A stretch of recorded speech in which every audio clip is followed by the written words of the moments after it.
ओ, मुबारक हो यार। वो एक्चुअली मैं तुम्हें करोड़ों के हक महर की मुबारकबाद नहीं दे सका। कॉन्ग्रेचुलेशंस। अगर तुम्हें लगता है कि ये करोड़ों का हक महर मेरे पाँव बांध देगा तो तुम्हें गलत लगता है। थोड़ी शर्म करो, निकाह हो चुका है तुम्हारा। इस मजबूरी के सौदे को ना मैं नहीं मानती। बहुत जल्द इससे जान भी छुड़वा लूंगी। इससे तुम्हारी जान नहीं छूटेगी रिमला मैडम। मिस्टर ऑन, आप अभी रिमला शफीक को जानते नहीं हैं।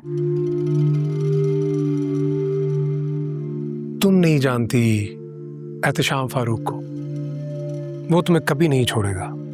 उसमें इतनी जुर्रत कहाँ है कि वो कुछ भी कर सके? बात जरूरत की नहीं है, बात है करोड़ों की फैक्ट्री की, जो वो तुम्हें किसी सूरत में नहीं देगा। ऑन,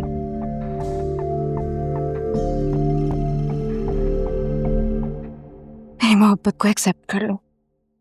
सच्ची एक करोड़ों की फैक्ट्री मैं उनके मुंह पे दे मारूंगी। नहीं, इस 2 टके के इंसान के लिए अपना करोड़ों का नुकसान मत करो तुम। चलो मुझे इतना तो बताओ, किससे मोहब्बत करते हो तुम आखिर? जिसे मोहब्बत करता हूं उसे पा नहीं सकता, और जिसे पा सकता हूं उसे चाहकर भी मोहब्बत नहीं कर सकता। बहुत अजीब किस्मत है ऑन की। चाय। चाय?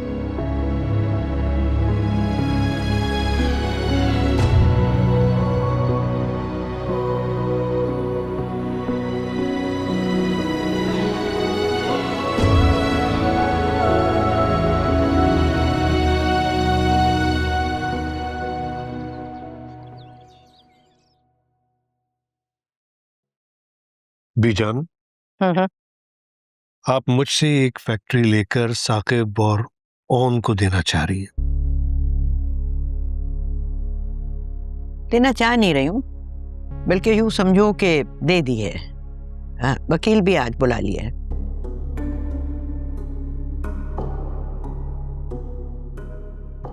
यानी इतना बड़ा फैसला करने से पहले आपने मुझसे एक बार भी मशवरा तक नहीं किया।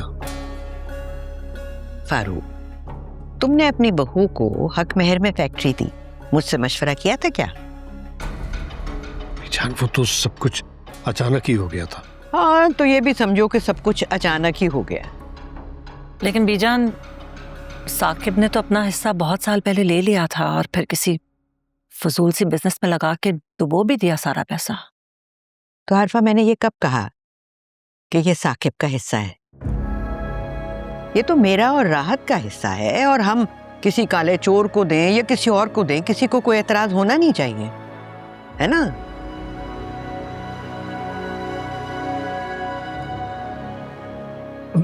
बीजान देखिए, साकिब और ओन फैक्ट्री तो वैसे भी आते ही है ना, तो मैं उनको क्यों ना हैवी सैलरी पे रख लूं?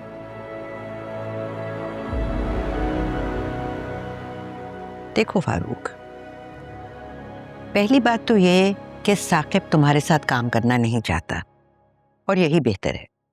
और दूसरी बात ये कि मेरी ख्वाहिश है कि ऑन मेरी जिंदगी में अपने पैरों पर खड़ा हो जाए। लेकिन बीजान। तुम तो चुप करो ऑन, मैं फैसला कर चुकी हूं।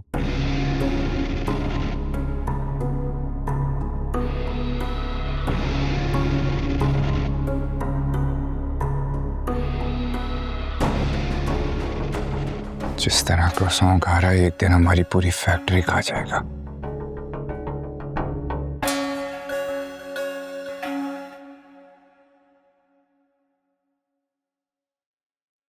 क्या हो गया है? आपकी कोई लॉटरी निकल आई है? रात से इतने खुश हैं। अरे, बताया तो था जहीर साहब के बेटे के बारे में।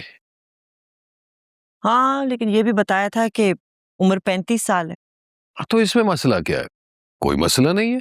अब पीएचडी हासिल करने में इतना वक्त तो लग ही जाता है।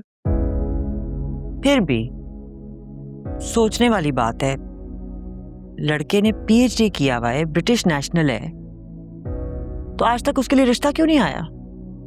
दरअसल जब वो अपनी हायर स्टडीज कर रहा था ना, तो बेचारे की अम्मी का इंतकाल हो गया और जहीर साहब मतलब काम में मसरूफ रहते हैं, और वैसे भी कुछ लड़कों को शादी में इंटरेस्ट ही नहीं होता। तो अब कैसे पैदा हो गया? अरे रात वो खुद कह रहा था जब मैं जहीर भाई को आयला के बारे में बता रहा था। आखिर इतने साल बाद बचपन के यार से मुलाकात हुई ना। उसने आपसे खुद कहा है? हाँ भाई, यही तो दिलचस्प बात है। अब देखो ना, माशाल्लाह वेल एजुकेटेड है, मैच्योर लड़का है, और मजे की बात कोई सास या नंद का झंझट भी नहीं है। पता नहीं, वो पिछली दफा जो रिश्ते में हुआ था, वो उसके बाद ना दिल में डर बैठ गया है। जहीर बचपन का दोस्त है भाई, वो धोखा थोड़ी देगा, और दिखने में भी लड़का इतना बुरा नहीं है। सच पूछो तो मुझे तो आयला के लिए बहुत अच्छा लगता है। आप बीजान से बात करके देखें, देखते हैं वो क्या कहती हैं। मुझे तो कुछ समझ में नहीं आ रहा। नहीं नहीं, फिलहाल किसी से कुछ बोलने की जरूरत नहीं है जब तक बात पक्की ना हो जाए। पता है मुझे, इतनी अकल है।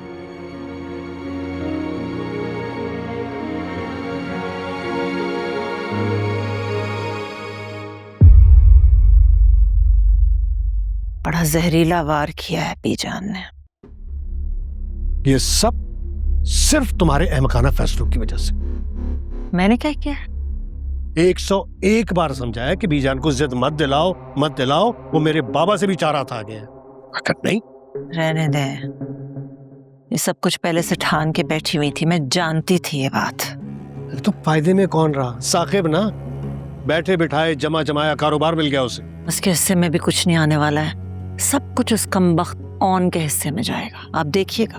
और तुमने मेरी फैक्ट्री लिख के दे दी अपनी भतीजी को, दूसरी फैक्ट्री ले गया ऑन, मुझे क्या मिला?